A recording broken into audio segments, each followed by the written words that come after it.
अस्सलाम वालेकुम दोस्तों, मैं हूं सर इरशाद और वेलकम टू नॉलेज टीवी। तो दोस्तों आज हम देखेंगे कि इनडायरेक्ट स्पीच में इंटेरोगेटिव सेंटेंस को किस तरह चेंज करते हैं। तो टॉपिक हमारा है change of interrogative sentences in direct narration.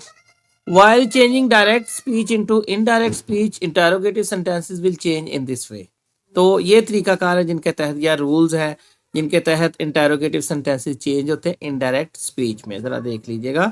सबसे पहले reporting verb is change to ask, inquire और wonder according to the sentence. यानी सेंटेंस की जो सिचुएशन है, कॉन्टेक्स्ट है, सूरत हाल, एटमॉस्फेयर है, एनवायरनमेंट है, उसके मुताबिक आपका रिपोर्टिंग जो वर्ब है वो चेंज हो जाएगा आस्क में, एनक्वायर में और वंडर में। यानी 3 किस्म के वर्ड्स में चेंज होगा। दूसरा चेंज जो आएगा, change the interrogative form of the sentence to an affirmative simple sentence and place a full stop at the end of the indirect narration instead of question mark. अच्छा जी, आपको पता है क्वेश्चन सेंटेंस के end पर question mark होता है, लेकिन जब आप इसे इनडायरेक्ट स्पीच में कन्वर्ट करेंगे तो ये सिंपल सेंटेंस बन जाएगा और एंड पर फिर हम फुल स्टॉप लगा देंगे।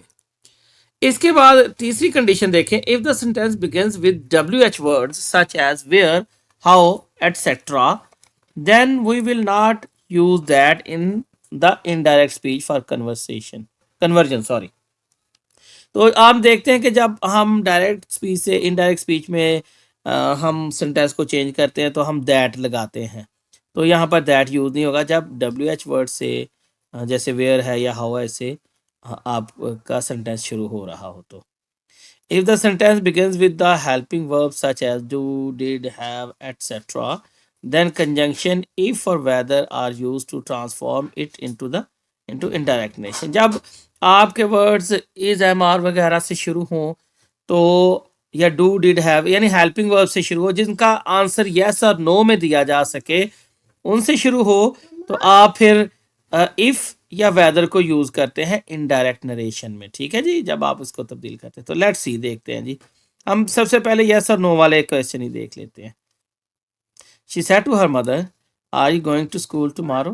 क्वेश्चन मार्क आ गया। यानी ये ऐसा सवाल है जिसका जवाब यस और नो में दिया जा सकता है। तो इसको देखिए इनडायरेक्ट स्पीच में या इनडायरेक्ट नरेशन में क्या कहते हैं। शी सेड की बजाय she asked her mother if she was going to school the next day. अब कितनी तब्दीलियां हुई जरा।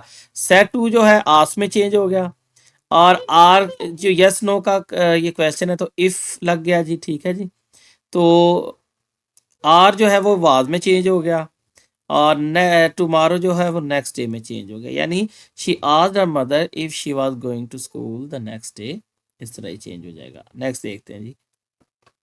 ही said to me, do you live here? अब ये भी ऐसा क्वेश्चन जिसका यस और नो में जवाब दिया जा सकता है। तो क्या है जी, he asked me if I live there. इसमें इफ और वेदर भी आ सकता है, वेदर भी, इफ और वेदर एक दूसरे को रिप्लेस कर सकते हैं। तो नेक्स्ट एग्जांपल देखते हैं जी। My father said to me, have you seen my keys? अब ये भी यस और नो की जवाब दिया जा सकता है। तो क्या है जी, my father asked me whether I had seen his keys. अब मैंने जानबूझकर यहाँ पर वेदर का यूज कर लिया ताकि लोग जो है ना वो ये ना समझें कि इसके साथ ही सारे सेंटेंसेस बनाए जा रहे हैं। तो फिर क्या है जी, my father asked me whether I had seen his keys. तो जो सेड है वो आस्क में चेंज हो गया, तो यहाँ पर हमने वेदर लगा दिया और फिर हैव यू, यू जो है आई में चेंज हो गया और हैव सीन जो है हैड सीन में चेंज हो गया। माई कीज की जगह हिज कीज आ गया। तो ये सारी तब्दीलियां जब आप जैसे जैसे आगे बढ़ते जाएंगे ना, डायरेक्ट इनडायरेक्ट को हल करते जाएंगे, जैसे जैसे टॉपिक चेंज होते जाएंगे, आप सारी चेंजेस देखेंगे कि किस तरह वकूफ़ पजीर होती है एक सेंटेंस में। नेक्स्ट देखते हैं। They said to him, what did you eat yesterday? अब ये वो क्वेश्चन है जिसका यस और नो में जवाब नहीं दिया जा सकता। आपको कुछ फ्रेज या क्लॉज या सेंटेंस या पैराग्राफ में बताना पड़ेगा इसका आंसर, यानी लेंथी आंसर होगा। तो इसको फिर आप इफ या वेदर नहीं लगाएंगे तो क्या होगा जी, they asked him what he had eaten the previous day. तो इस तरह आपका ये इनडायरेक्ट नरेशन में सेंटेंस चेंज हो जाएगा, इंटेरोगेटिव सेंटेंस। तो देखते हैं तब्दीलियां। सेड टू आस्क में चला गया, व्हाट की जगह व्हाट ही रहा, यू ही में चला गया, डिड जो है हैड रिटर्न में चला गया और यस्टरडे प्रीवियस डे में चेंज हो गया, तो ये क्या आ जाएगा, they asked him what he had eaten the previous day. Okay, next देखते हैं जी। I said to him when do you get up. अब ये when do you get up, ये यस और नो वाला क्वेश्चन तो है नहीं, तो इसका भी जवाब देना पड़ेगा कि भाई एक सेंटेंस में, क्लॉज में, फ्रेज में, या ज़्यादा लेंथी सेंटेंस हो सकता है आंसर इसका। तो क्या है जी, I asked him when he got up. आप देखिएगा किस तरह ये चलेगा। सेट टू चेंज हो गया आस में, व्हेन ही रहा, यू जो है ही हो गया, और गेट अप प्रेजेंट है तो ये पास में चला गया क्योंकि पहले पास्ट है। आई asked him when he got up. तो इस तरह दोस्तों आपका जो इंटेरोगेटिव सेंटेंस है वो चेंज होता है आपके इनडायरेक्ट नरेशन में। ये रूल ज़रा दोबारा देख लें। आस्क, इंक्वायर और वंडर में हो जाता है चेंज आपका इंटेरोगेटिव सेंटेंस, फिर सिंपल में चेंज हो जाता है, फुल स्टॉप लगाते हैं, क्वेश्चन मार्क नहीं लगाते। तो हम जो है डब्ल्यू एच जो क्वेश्चन से शुरू होता है उसमें दैट भी नहीं लगाते, बल्कि किसी भी क्वेश्चन सेंटेंस को या इंटरोगेटिव सेंटेंस को इनडायरेक्ट स्पीच में दैट से शुरू नहीं करते जब उसको कन्वर्ट करते हैं इनडायरेक्ट नरेशन में डायरेक्ट से। तो सेंटेंस जो है उसमें यस नो वाले इफ़ और वेदर से स्टार्ट हो जाते हैं, बाकी एज इट इज़ आ जाते हैं।